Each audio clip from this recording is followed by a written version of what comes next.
AI is the big buzzer right now, but if you lose your focus, AI can be disastrous. Well, to talk about this AI's adaptation, its process, I have an expert with me today at the News First Podbox right here at the National AI Expo and Conference 2025. Joining with me is Mr. Raja Mansukani from Comviva Technology. Welcome on to our Podbox. Thank you so much, Ashwini. And Mr. Raja, now tell me, when you take AI as a whole concept, it might be too heavy for a business, a country, a nation to just adapt it as and when you want. So there's going to be a lot of changes happening in an organization when AI comes into play. And how do we adapt to these changes? What's the process? It's a great question. I think it's a fundamental question, actually. So, and I can speak with our experience within Comviva. So, we are a 25-year-old company. We are not a startup. We are present in over 100 countries, serve more than 100 large enterprises.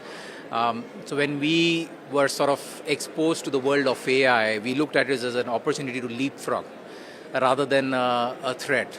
So, what we did is first we understood the relevancy of what we want from AI rather than getting caught up in the buzz. There are so many facets of AI which are evolving almost daily. Right, and it's easy to get yourself dragged into a situation where we create a clutter, and at the end of the day, it becomes very counterproductive, and it distracts the entire organization as well. So at Comviva, what we did is we took a step back. But the generic concept is that AI can replace you or the work that you do, right? So there are two schools of thoughts. We believe in the school of thought of partnering with AI. And let me explain how we did that. So we created a relevant framework for ourselves. It's very important for you to define the boundaries of AI for yourself or your organization. So we looked at the use of AI in terms of relevancy to our organization as well as to our clients that we are serving globally. So there are four aspects of the framework that we created. One, we are a software product company. So we created a roadmap to become an AI native product company. The second fact that we looked at is engineering excellence. And in that engineering excellence, there are multiple areas to focus on. There is quality, there is productivity, there is governance. We looked at it holistically. And of course, there are underlying tools to serve that purpose. The third area that we looked at is operations. How do you bundle AI ops into products? And the last area was governance and cybersecurity. It's very important to understand the kind of threats that AI can create. So there is AI, which is helping cybersecurity and governance, but then you need cybersecurity and governance for AI. It's a two-way street. So it's like co-independent on each other. Absolutely, because with the kind of data exposure, you bring in a lot of threats into your ecosystem also. So it's a very important part of building the plan. Now the underlying layer for this is making sure your employees are upskilled.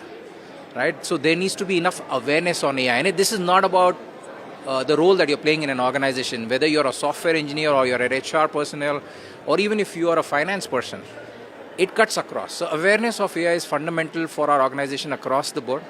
Then there is a second aspect of training, which is very functional. The way an HR function would use AI versus a software developer will be different. And then the third area is competency. How do you upskill to create proficient level of competency within the organization for a certain percentage of the entire organization itself. So we created a framework called ATC, Awareness, Training and Competency. Now, AI is foundational to our transformation journey. Now, what we miss out on is that the biggest resistance to artificial intelligence is actually human intelligence. The resistance to change. And cultural transformation is sort of sitting right at the center of our plan and what we are executing, because if we don't communicate this well, if we don't create the right partnership with AI, it can be easily be perceived as a threat. Mr. Raja, can you emphasize on some of the challenges that actually may come through when you can't really adopt to the change that AI is going to bring to your business? That's a great question. So what typically would happen is, and if I put you in a situation where, let's say you're a software engineer just starting your journey of learning, and you're handed a tool to create code, right? The first thought that comes to your mind is, how am I going to learn if AI is going to do it for me, then why am I needed? So this is where that The basic question, will AI replace me? absolutely. So this is where I was saying that how do you partner with AI? So there is a lot that any organization needs. Again, from the same example from a software engineer, right? And how do you move the activities from day-to-day menial tasks into something which is more strategic in nature?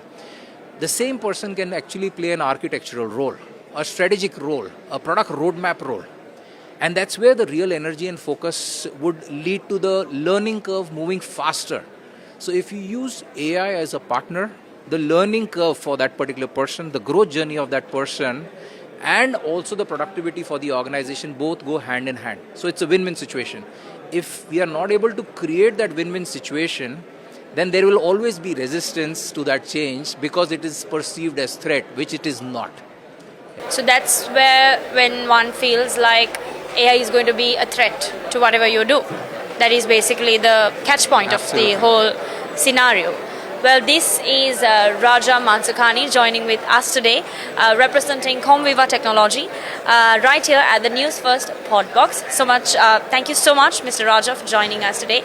And until we meet you once again with another exclusive, signing off for now, I am Harshni Patirana from the National AI Expo and Conference 2025.